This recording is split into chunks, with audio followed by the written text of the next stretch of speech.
इससे पहले 100 ton hydraulic press की मदद से हमने पहले ही कोयले और ग्रेफाइट की हीरे की स्थिति में संपीड़न करने की कोशिश की, लेकिन दुर्भाग्य से हम सफल नहीं हुए। और कमेंट्स में मुझे अक्सर 500 टन हाइड्रोलिक प्रेस के साथ इस प्रयोग को दोहराने की कोशिश करने के लिए कहा जाता है।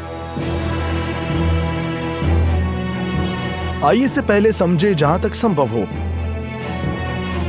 हीरा बनाने के लिए ग्रेफाइट बहुत अनुकूल होता है क्योंकि इसमें कार्बन सामग्री 100% तक पहुंच जाती है।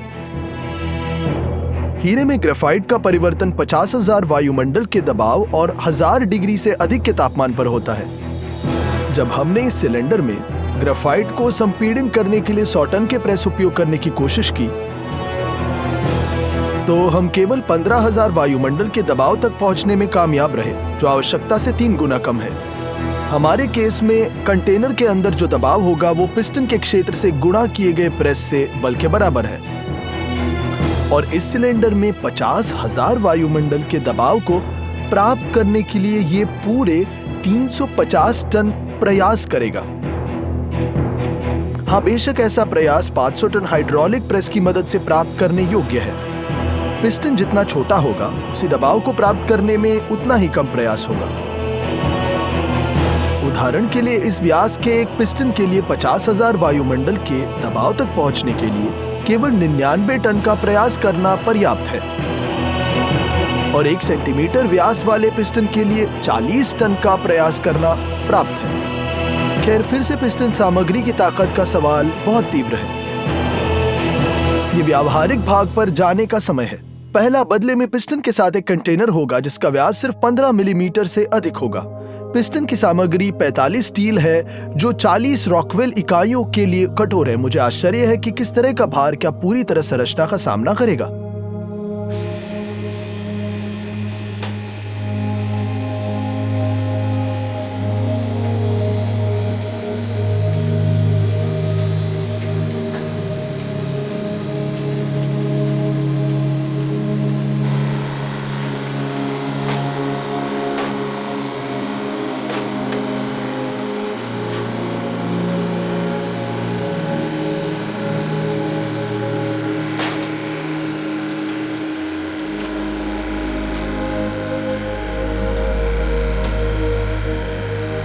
मैक्सिमम भार जिस पर पिस्टन डिफॉर्म हो गया था वो है 40 टन।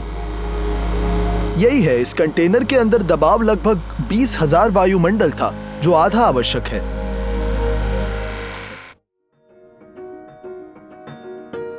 पिस्टन चपटा हुआ था और यह सिलेंडर के अंदर फंस गया था, और ग्रेफाइट को ऐसे काले टैबलेट में संपीड़ित किया गया था।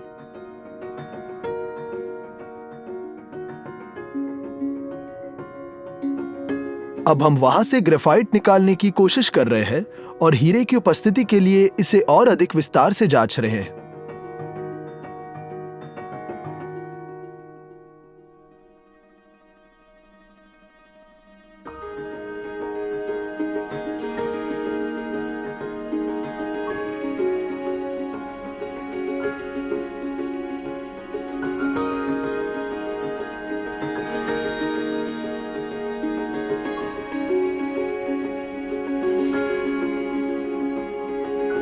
ठीक है, पहली नजर में ये हीरे की कोई गंध नहीं है, और दूसरी नजर में, तीसरी पर भी।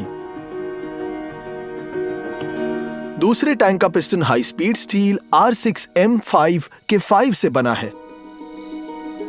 यह शायद सबसे कठिन स्टील्स में से एक है, यदि सबसे कठिन नहीं हो तो भी। 60 से अधिक रॉकवेल इकाइयों की कठोरता है। पिस्टन का व्यास 10 मिलीमीटर से थोड़ा कम है। इस टैंक में 50,000 वायुमंडल का आवश्यक दबाव पहले से ही 40 टन के भार के साथ प्राप्त करने योग्य है।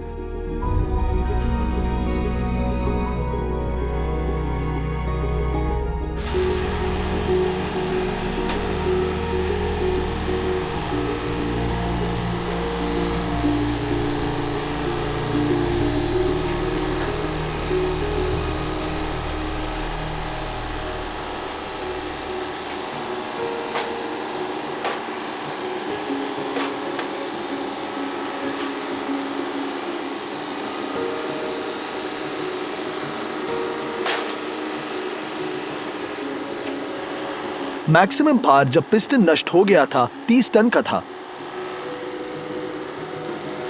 टैंक के अंदर डिजाइन दबाव 40,000 वायुमंडल से अधिक नहीं था, जो खराब नहीं है।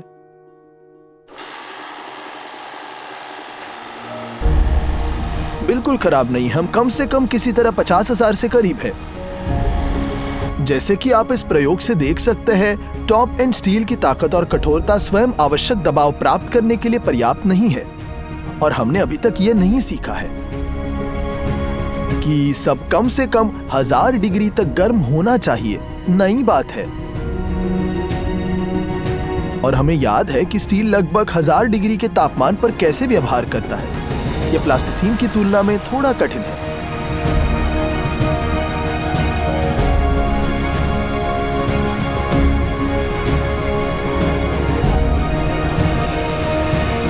लेकिन हमारे पास अपनी आस्तीन पर एक जोकर है।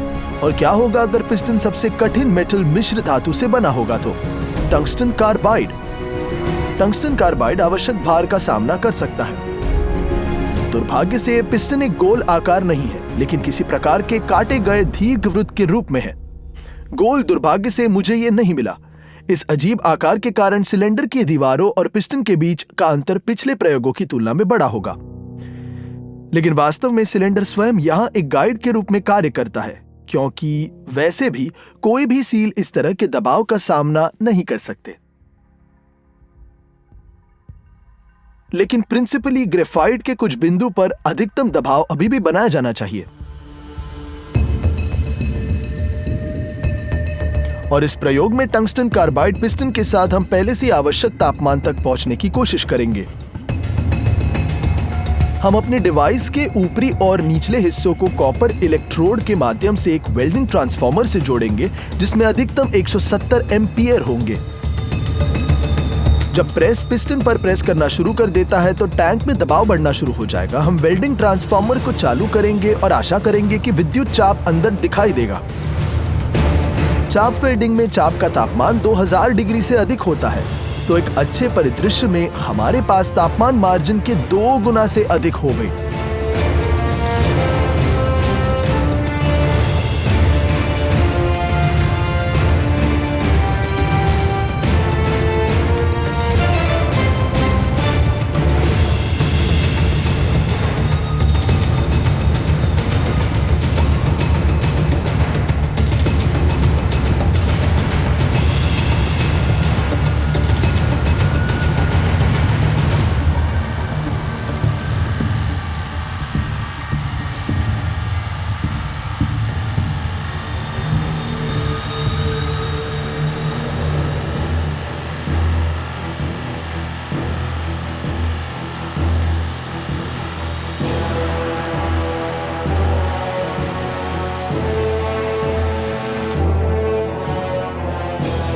जब प्रेस ने 60 टन का प्रयास विकसित किया तो हमने वेल्डिंग ट्रांसफार्मर चालू किया और 1 सेकंड बाद हमने मशीनों को खटखटाया। प्रकाश बाहर चला गया, लेकिन प्रेस इस भार को पकड़ना जारी रखता है। कुछ सेकंड के भीतर प्रकाश दिखाई देता है, वेल्डिंग ट्रांसफार्मर चालू होता है और प्रेस अंत में टंगस्टन कार्बाइड पिस्टन को नष्ट कर देता है।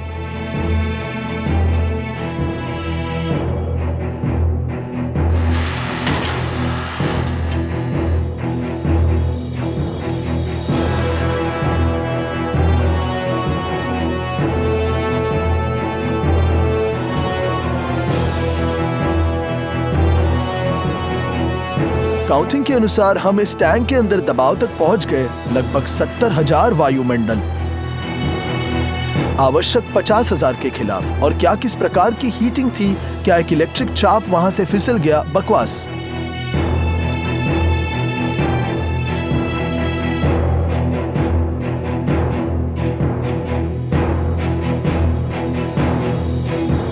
ये कठोर स्टील से बने निचले स्टैंड में ऐसा सेंध है और प्रेस के ऊपरी पंच में कुचल टंगस्टन कार्बाइड के टुकड़े।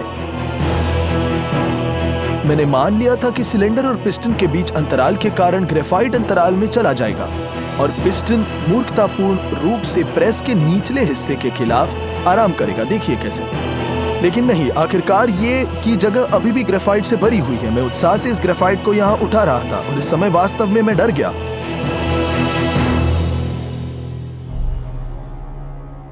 क्या तुमने हीरे सूंघे थे? ऐसा लगता है कि वे अभी यहां दिखाई नहीं दे रहे।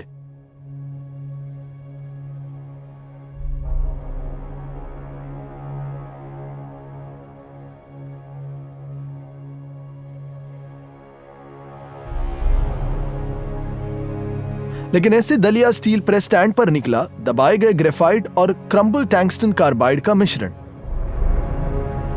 हम ग्रेफाइट के इन हिस्सों को बाहर निकालेंगे और उन्हें कुल द्रव्यमान में जोड़ देंगे और इसे और अधिक विस्तार से विचार करने का प्रयास करेंगे।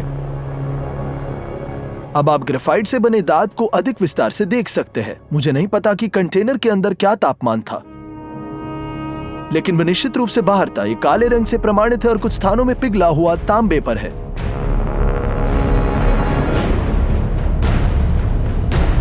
मैं अभी भी ये नहीं समझ सका कि ये सब विस्तार से कैसे देखा जाए। यहां नग्न आंखों से कुछ भी नहीं देखा जा सकता, केवल काला ग्रेफाइट। लेकिन फिर से बिल्ली ने मुझे सलाह दी।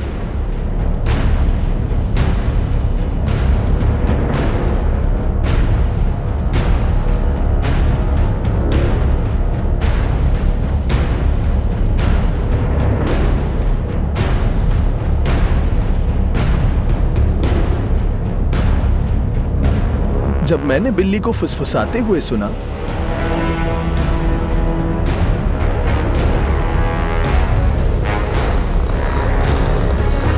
मुझे याद आया कि कैमरा के लेंस के नीचे एक मैक्रो रिंग है जो वास्तव में कैमरा को किसी प्रकार के माइक्रोस्कोप में बदल देता है। आइए आवर्धन की मदद से ग्रेफाइट के इन 3 ढेरों को करीब से देखने की कोशिश करेंगे। इस तरह ग्राफ पहले प्रयोग के बाद दिखता है, जहां दबाव 20,000 वायुमंडल था। ग्रेफाइट के बड़े टुकड़ों के अलावा और कुछ दिखाई नहीं देता है। लेकिन दूसरे प्रयोग के परिणाम स्वरूप ग्रेफाइट के कितने छोटे टुकड़े प्राप्त हुए, जहां दबाव 40,000 वायुमंडल था। मुझे नहीं पता कि ग्रेफाइट से बना हीरा उसके दबाव के परिणाम स्वरूप कैसे दिखना चाहिए, इसलिए मैंने कुछ निष्कर्षों पर ध्यान नहीं दिया। उनमें से कुछ थे और वह सामान्य द्रव्यमान से बाहर खड़े थे। वैसे तांबे के तार का एक टुकड़ा कैसे दिखता है? देखिए कैसे दिख रहा है। लेकिन जब मैंने टंगस्टन कार्बाइड के साथ तीसरे प्रयोग के बाद मुट्ठी भर ग्रेफाइट को देखा, तो मुझे एहसास हुआ कि ग्रेफाइट से बना हीरा कैसे दिखता है। ये मुश्किल से ध्यान देने योग्य पीले समावेशन हीरे के अलावा कुछ भी नहीं है, जिन्हें हम वास्तव में हाइड्रोलिक प्रेस, एक वेल्डिंग ट्रांसफार्मर और भाग्य की मदद से निकालने में कामयाब रहे। इनमें से अधिकांश फास्टनरों में ऐसा आयताकार आकार होता है।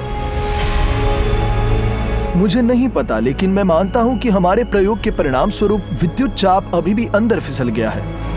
दूसरे प्रयोग के बाद मुट्ठी भर में इन छोटे हीरों की उपस्थिति को इस तथ्य के समझाया जा सकता है कि मुझे थोड़ा हाथ मिला। मैंने तीसरे मुट्ठी भर में दूसरे में ग्रेफाइट डाला है।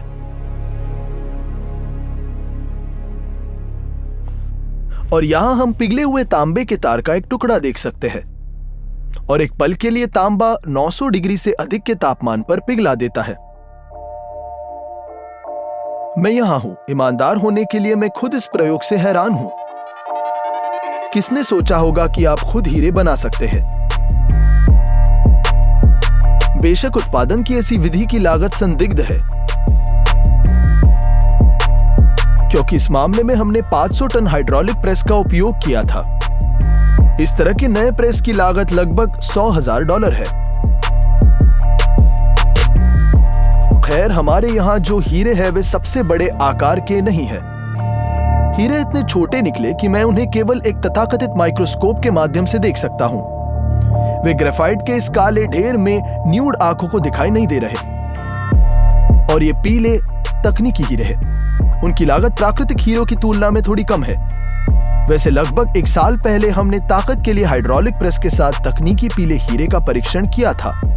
मैं गलती से यहाँ एक सुई के साथ सबसे बड़े टुकड़ों में से एक को हुक करने में कामयाब रहा। अब इसके आयामों को मापने के लिए एक माइक्रोमीटर का उपयोग करने का प्रयास करें।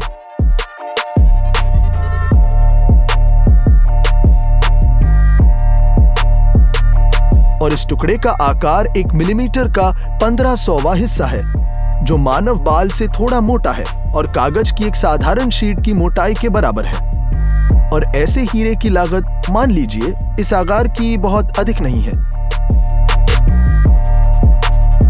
कमेंट्स में लिखे आपकी राय में ऐसे हीरे का उपयोग कहां किया जा सकता है। चैनल को सब्सक्राइब करें, लाइक करें और बेल आइकन दबाएं ताकि नए दिलचस्प वीडियो आप नहीं मिस करें।